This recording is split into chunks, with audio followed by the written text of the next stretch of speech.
Hello and welcome back. There had been speculation that Harry was planning to return to his homeland following reports of activity at the couple's Frogmore Cottage home in Windsor, where aides had been reportedly told to prepare for the royals' arrival. However, sources close to the Duke have told Vanity Fair that Harry isn't planning to cross the Atlantic anytime soon because of the pandemic.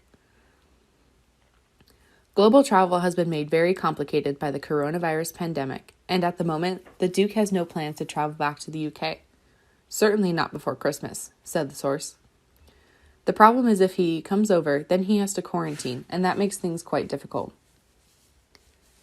With coronavirus cases rising in the UK and a possible ban on households mixing, all plans for the royals' Christmas are also on hold.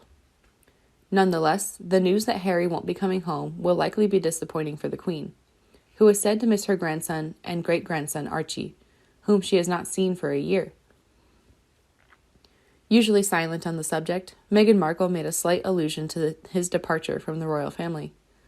A choice made for her family, but also for her, which she describes as a leap into the unknown. An unusual outing that will be talked about a lot. Last January, to everyone's surprise, Meghan Markle and Prince Harry announced on their Instagram their withdrawal from the British royal family as senior members. A choice explained to Queen Elizabeth II, who quickly agreed to Archie's parents, if she had the choice to oppose it. The tenants of Frogmore Cottage therefore moved to the other side of the Atlantic. First to Canada, before accelerating the move on the eve of containment, to Los Angeles, and then to Santa Barbara. Thus, the divorce with the Windsor clan was officially recorded. On March 31st, after traveling to London for their last official performances, the former Sussexes were definitely free.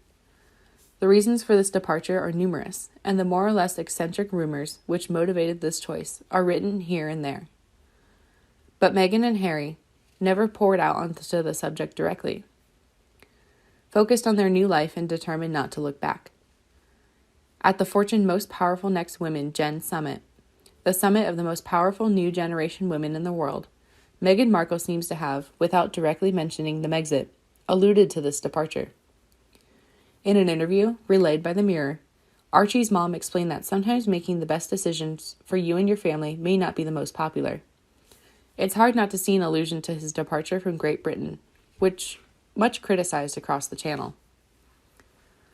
Most people are afraid of the unknown, but sometimes you have to take that leap, she added. Without expressing the underlying reasons for this departure, or the clique that justified this decision, Meghan Markle seems at peace with herself. When you know the truth, no matter what people say, you can go to bed with a conscience clear. A posteriori, she does not seem to regret anything. No, nothing at all. Thanks for watching. Goodbye and see you again.